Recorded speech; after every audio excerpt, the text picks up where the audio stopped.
पतली कमर लंबी केस हो, मस्त नाचे नगिनिया। पतली कमर लंबी केस हो, मस्त नाचे नगिनिया। पहली गलती मोरे पापा ने की न, नहकई रचायन बियाह हो, मस्त नाचे नगिनिया।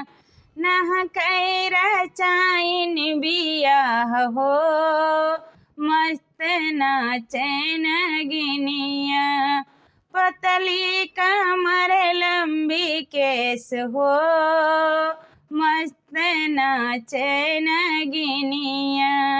पतली कमर लंबी केस हो, मस्त नाचे नगिनिया।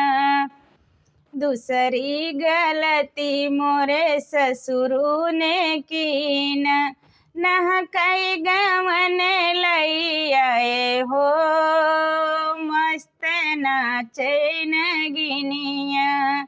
नहकई गवन लई आए हो, मस्त नाचे नगिनिया।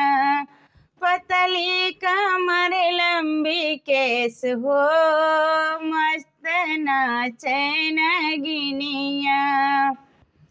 तीसरी गलती मोरे साजन ने की न, नहकई सिया झलैलीन हो, मस्त नाचे नगिनिया।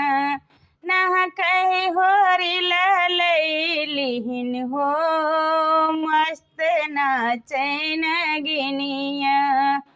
पतली कमर लंबी की केस हो, मस्त नाचे नगिनिया।